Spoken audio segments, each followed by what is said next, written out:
Hello, everyone, and welcome back to another episode of Schooling Around. I'm Danielle Smith. And I'm Alexis Ware. This week we have some more fun things in store for you, starting with the Winterfest Assembly, an interview for the MSBOA with Mr. Jim Gibbons, and ending with OCTV's Rachel Baker doing some interviews at a recent basketball game. So stick around for Schooling Around.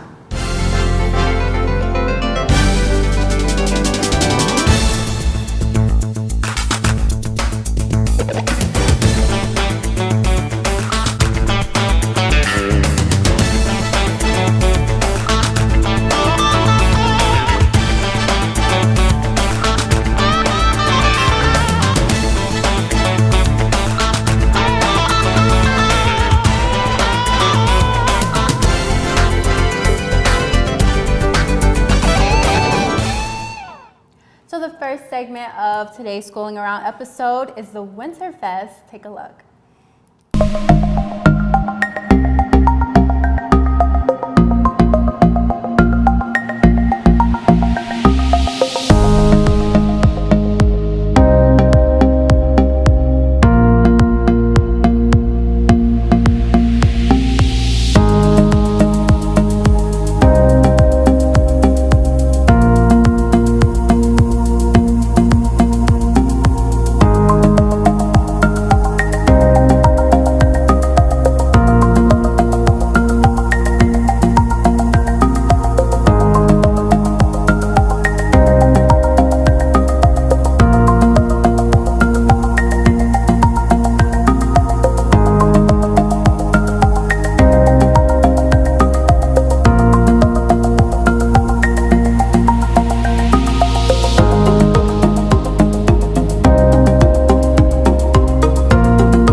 It's like homecoming, but in the winter.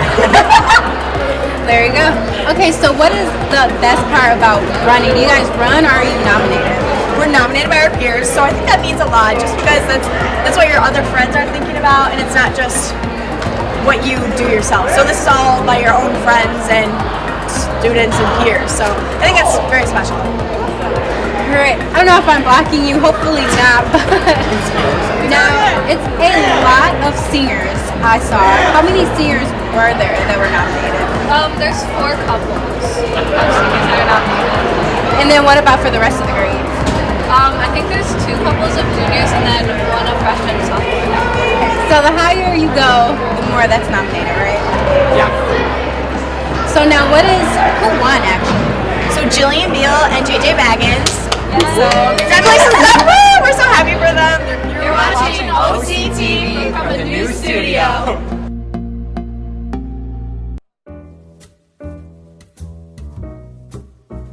We here at OCTV cover the local events and government meetings of Oxford, Addison, and Leonard. We also produce and edit programs for you viewers out there. With the leadership of our station manager, Bill Service, we have been a very successful team, winning awards from the state of Michigan for Best Electronic Media, giving attention to our local veterans. We also won awards for excellence in directing and educational programs. With the help of our great new equipment and our technical directors, we write, produce, and broadcast our local news for you. Without our production manager, Terry Stiles, our channel and station wouldn't be the well-oiled machine it is today. She coordinates the editing assignments and shoot schedule with our editors and camera people.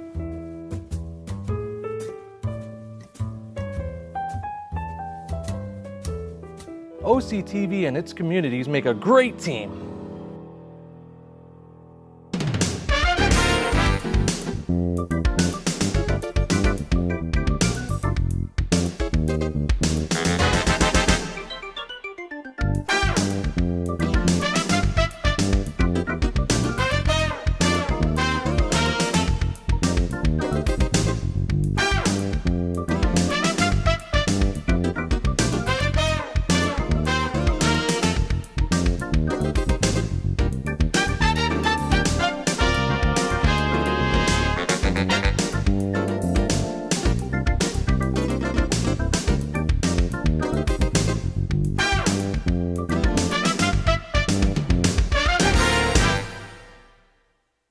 All right, so the Winterfest Assembly, pre-assembly, as well as the game was a few weeks ago, but it's always nice to see some highlights from that. Again, congratulations to the King and Queen for winning. Yes, it looked like so much fun, and congratulations to them. And next up, I was able to interview Jim Gibbons at Oxford High School, the band director of all 3 bands there, as they prepare for their upcoming MSBOA Band Festival. Take a look.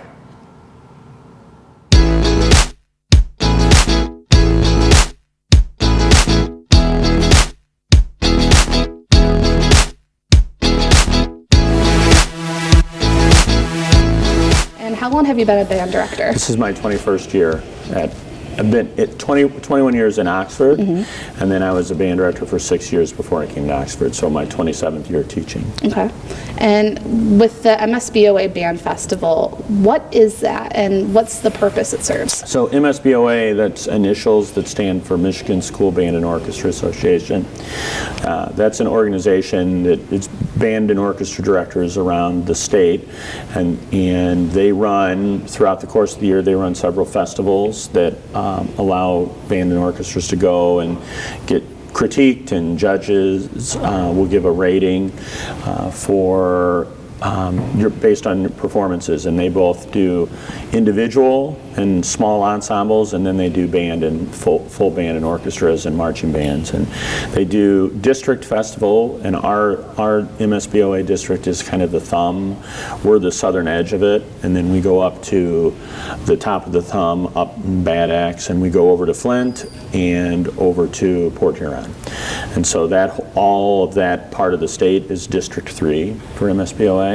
So like we're going to Band Festival March 1st and 2nd, Oxford is hosting, and that's going to be for parts of District 3. There's multiple sites where different bands go, and we'll play and earn a rating based on our performance.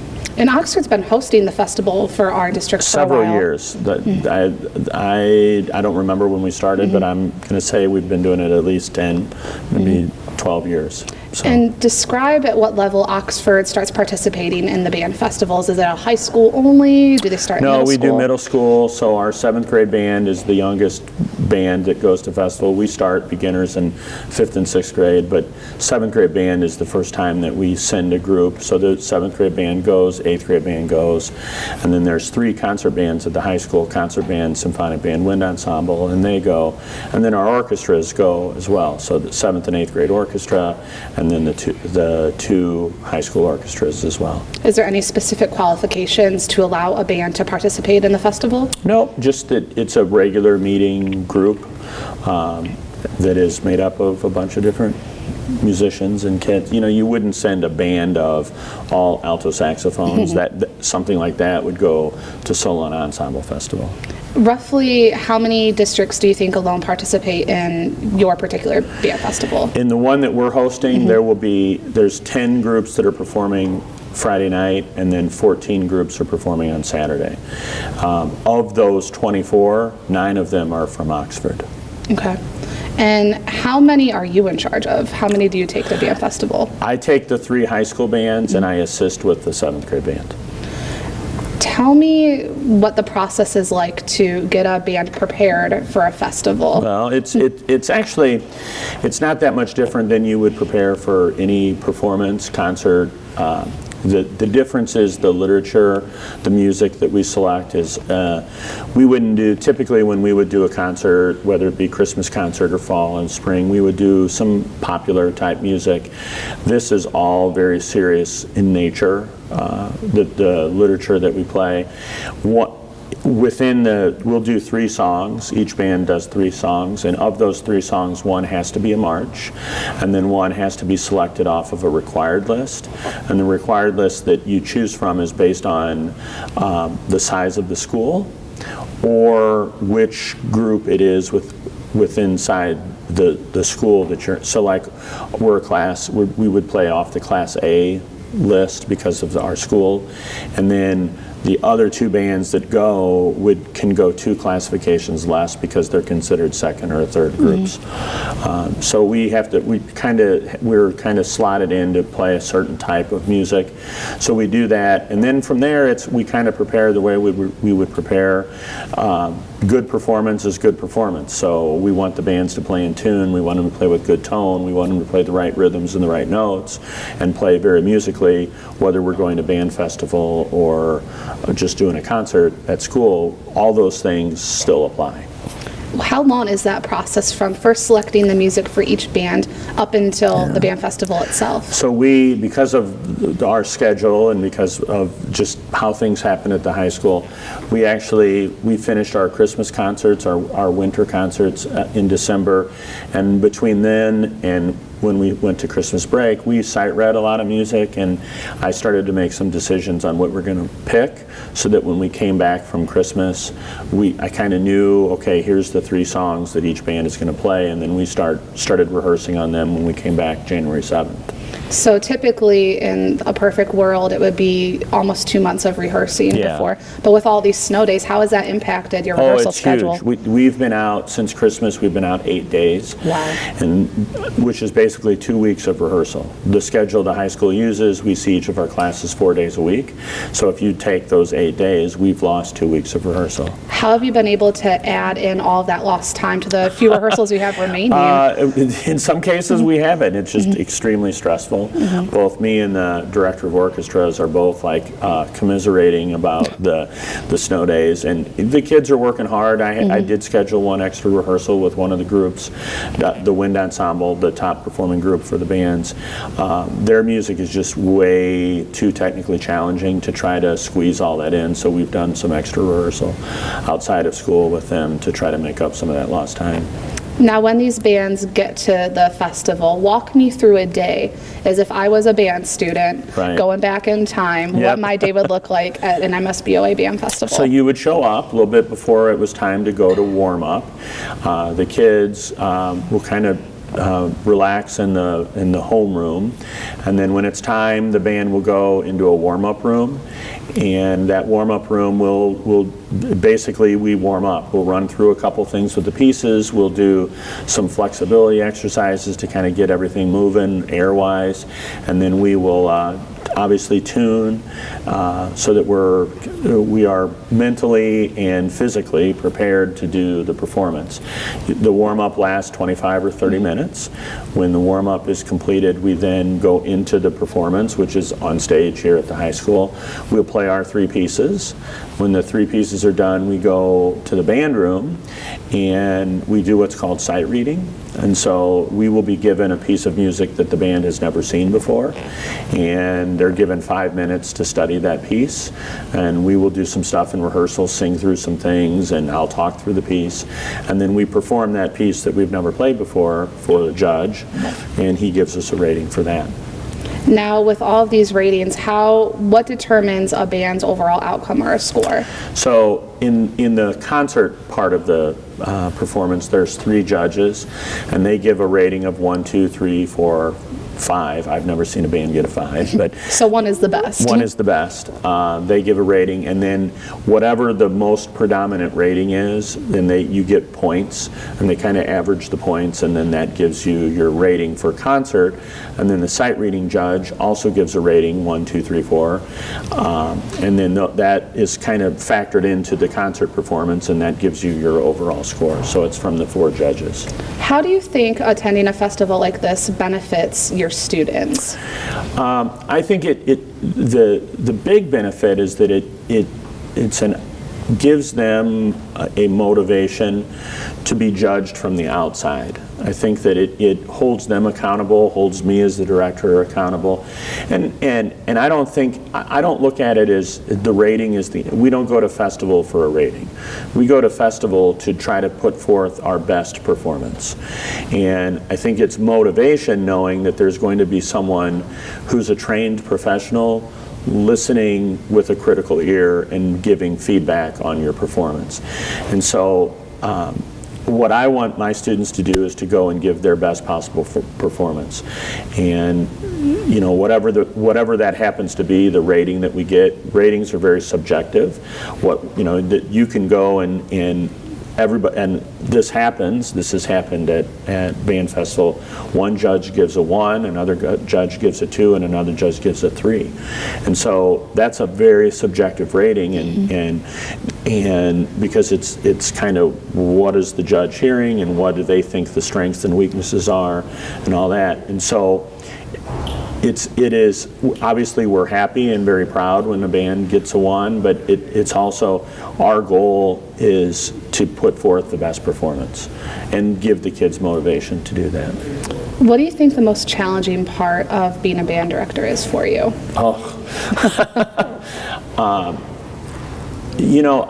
Honestly, it is all of the distractions that kids have. So kids have tons and tons of choice within the school and outside of the school.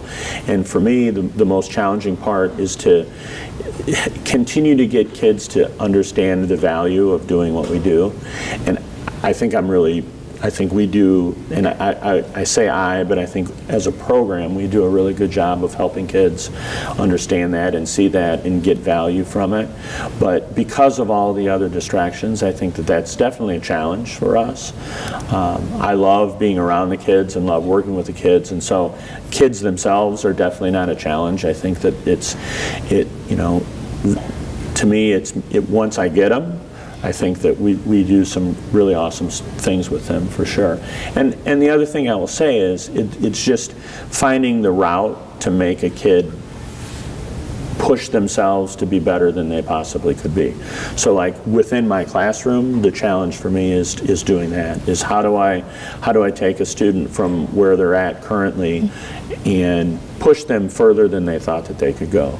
And that's the challenge for the kid and the challenge for the teacher. So what's the most rewarding for you? By far the most rewarding thing is the seeing the students achieve something that they didn't think was possible. Musically, skill-wise, whatever. Like to me, I love to see them reach their potential. And really I will stop the band sometimes and tell them, you have no idea how lucky you are that you get to come together in this class and do something that's greater than one individual. And I think when they have that, when we have the really deep musical experience and really deep musical connection, like, to me, that's why I do the job. And to see the look on their faces of like, yes, they get it, or they had an emotional experience because of the music, that to me is very, very rewarding. If you could stand on a soapbox, what would you say to encourage the arts program, or your thoughts of being in the arts program for upwards of 30 years? What would you say? Oh, you know, to me, there are so many, like, kids are going to leave when they leave school, and as a society, music is part of our culture. And I think that when you start to take the education about culture and the education about that you get through music, when you start to pull that out of schools and you pull that opportunity away from kids, you're pulling a part of what makes us human out of us. And you know, if we don't offer music in schools and we don't give that opportunity, where do the kids get that? You know, because it's so important, like, to understand what makes us human, and what makes music is part of that. It's part of what makes society society. If you look 500 years ago, the things that are lasting from that time, it's art, it's culture. That's the stuff that carries over from generation to generation. And to not give kids the opportunity to discover that and explore themselves through that, it's really, really cutting off a vital part of their education and a vital part of what makes people people, and allows them to explore that. And so there are lots of other, I mean, there are fringe benefits to being in the arts and being in band. I talk to people who say they want to hire someone who's been in a band program, because kids that come out of a band program know how to work together, they know how to sacrifice for the common good, they know how to problem solve, they get that every part of an organization is important, because no one sits the bench in band. So there are things that are learned through the being in band and being in orchestra or choir. There's things that are learned through that you don't necessarily learn in other classes. I tell the kids, in math class, you get a grade for your individual performance in math. Your grade generally doesn't affect the kid that sits 3 rows over from you. Your grades are different, and so your success in the class isn't dependent upon that student three rows away. In band, it absolutely is. Yeah, you're all in it together. Your success is 100% dependent upon the success of the kid that sits 3 rows over. If the third clarinet doesn't play the right note, they don't say, oh, the third clarinet played a wrong note. They say the band played wrong notes. So your individual success is part of the success, is tied to the success of everyone in the class. And I think that's a pretty important lesson to learn for kids as they leave school and they go out in the world, and whether they're going on to college or they're going on to get a job, that's an incredibly important part of their education.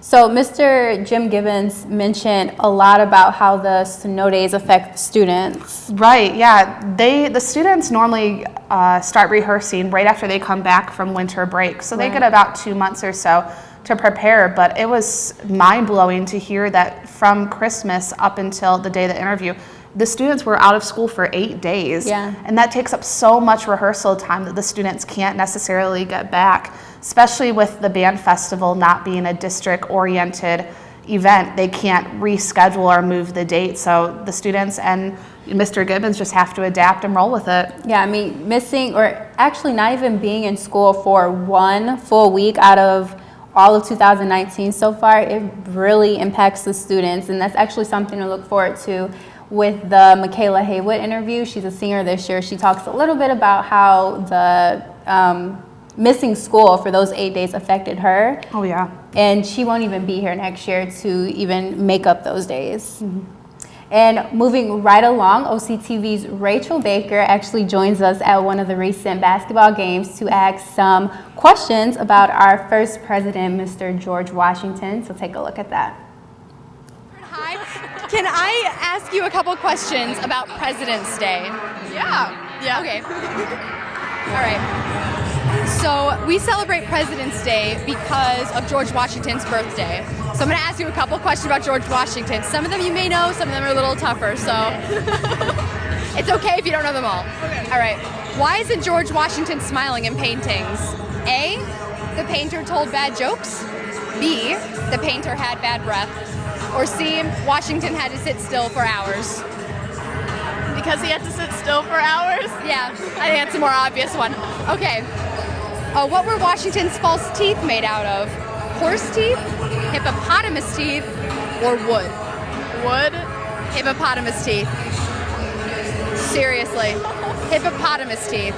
That's gross. That's gross. All right, third question.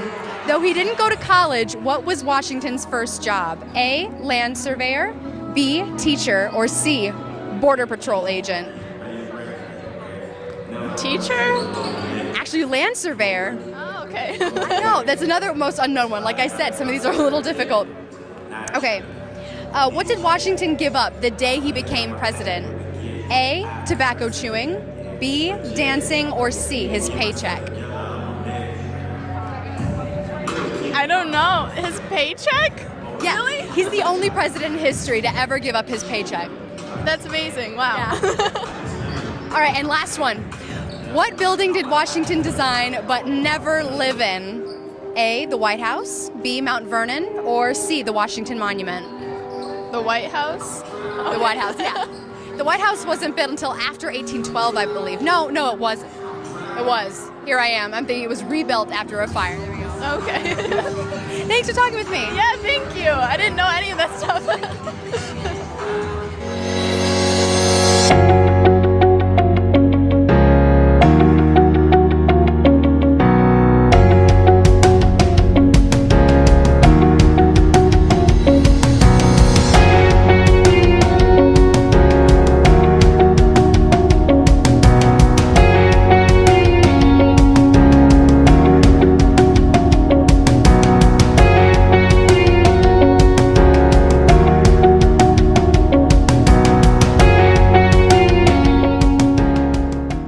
Well, testing someone's history knowledge at a basketball game. I'm sure they were thrown off guard, but they seemed to enjoy it at the same time. They were very interesting questions, and the young lady who answered them had quite a few of them right, more than I got, honestly.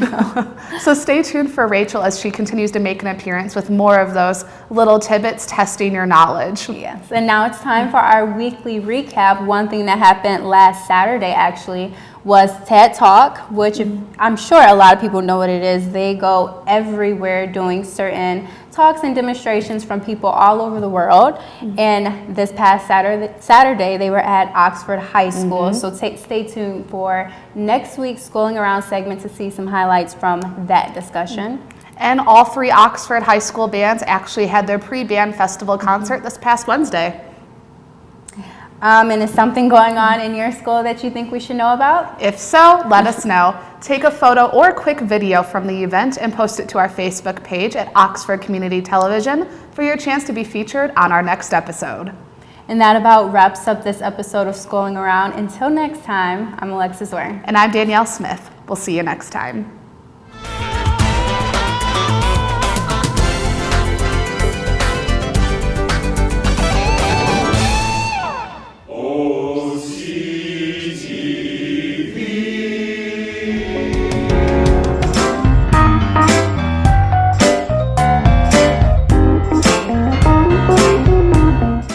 Catch us anytime on YouTube. Go to Oxford Community Television YouTube.